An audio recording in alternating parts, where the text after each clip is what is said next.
Chinese message, the People said, has been blunt. The U.S. should drop prosecutions of the Chinese scholars in American courts, or Americans in China might find themselves in violation of Chinese law.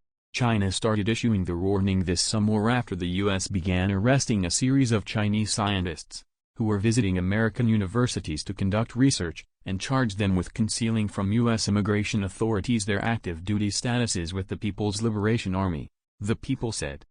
The arrests were the subject of a Wall Street Journal article that also reported U.S. allegations that Chinese diplomats were coordinating activities with the researchers, and described it as a factor in ordering China to close its Houston consulate in July and remove the remaining military scientists from the country. Chinese authorities have on occasion detained foreign nationals in moves seen by their governments as baseless, or in some instances as diplomatic retaliation, a tactic that many in Washington policy circles have referred to as hostage diplomacy.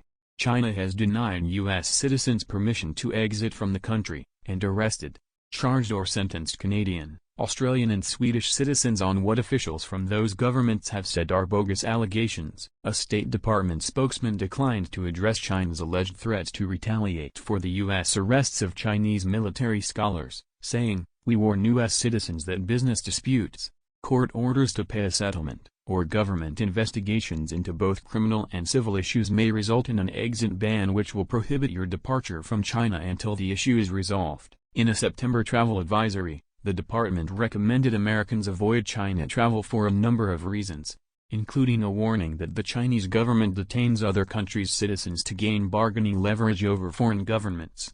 John Demers, head of the Justice Department's National Security Division, said, "We are aware that the Chinese government has, in other instances, detained American, Canadian and other individuals without legal basis to retaliate against lawful prosecutions and to exert pressure on their governments, with a callous disregard of the individuals involved."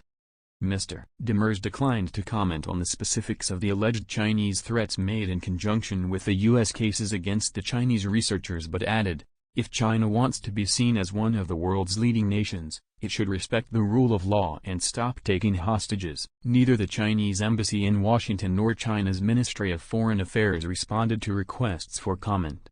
Beijing objects to the use of the term hostage diplomacy by U.S., Canadian and other officials and says it is only implementing its laws and acting to protect national security.